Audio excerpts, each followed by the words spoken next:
final type of learning which is the moving into the spiritual and metaphysical, is tasleek. And tasleek is where somebody is actually helped along a spiritual journey of discovery.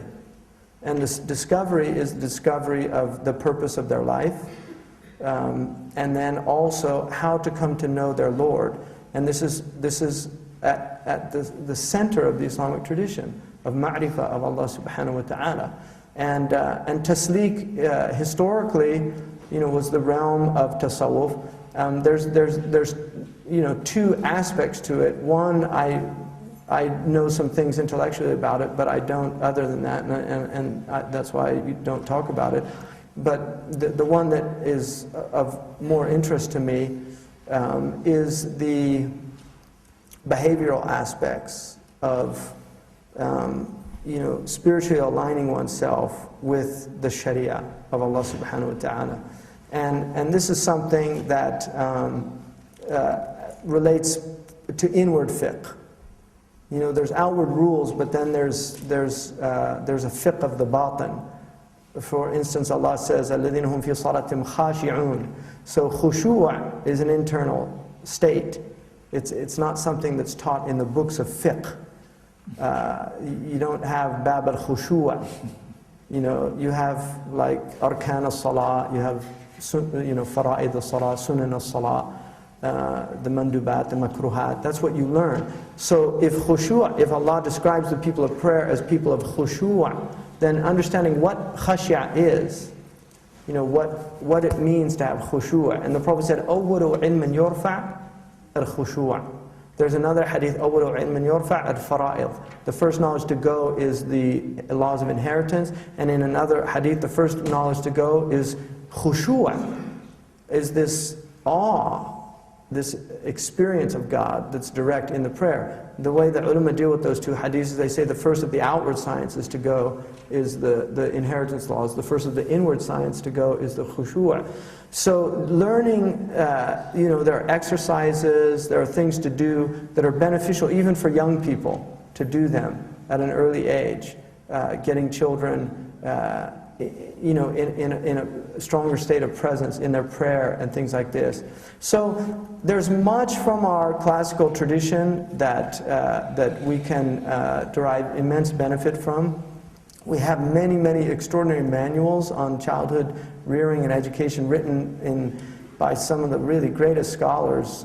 Muhammad bin Sahnun, the great scholar whose father is one of the most important Maliki fuqaha, wrote a book on raising children and the importance.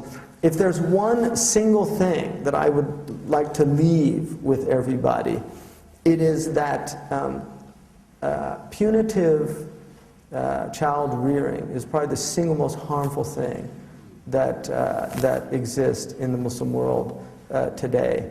I think that the Western laxity, which is often criticized by a lot of Muslims that I know, the idea of not disciplining your children is troubling. But what I have personally found is the single most important thing that children need is love, is an immense amount of love and care. If they're given that at an early period, they naturally will harmonize. But punitive, and this is an insight that I gleaned from the Muqaddimah of Ibn Khaldun, because for a long time I struggled to try to understand why the Muslim world was so incredibly dystopic and dysfunctional. And I really came to the conclusion that it's much of it is in child rearing. It's simply how children are raised.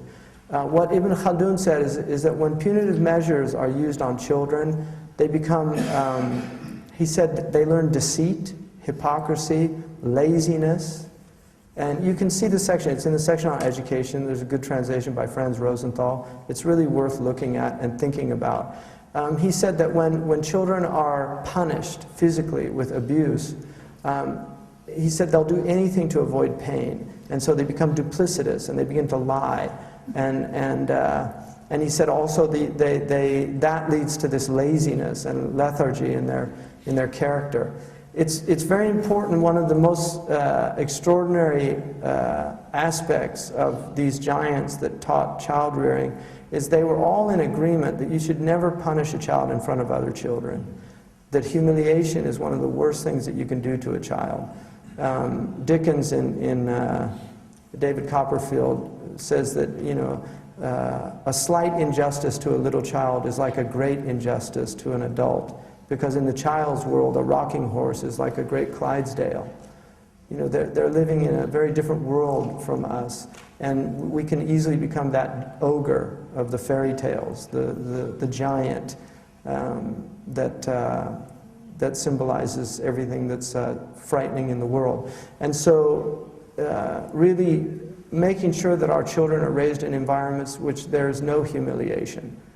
They're never humiliated in front of other children. They're not called stupid. They're not, you know, I take my children, if I need to do any kind of discipline, and I can honestly say I have 5 boys, I've never physically disciplined my children. And I don't have a discipline problem with children. I thank Allah for that. But I try to treat them like adults with dignity and maintain their dignity. It's very important that they have an understanding that you respect them as an individual. One of the Native Americans in America, Leonard Peltier, who was put in prison, but he was part of the American Indian movement. I saw an interview with him once, and they asked him how far he got in school, and he said he got to 8th grade. And that man asked him why. He's a really brilliant man, but he said, "Why'd you leave school?" And he said, "You know, the teacher one day, he scolded me in front of the other kids, and he said, if you want to grow up and be somebody, then you better pay attention." And he said, "I knew I was already somebody." And I didn't want to be in that place anymore. And that really struck me as that concept is a very Islamic concept, that each person brings into the world that unique soul that is their own and that Allah has created. And in honoring that unique creation, you're honoring the creator of that creation. So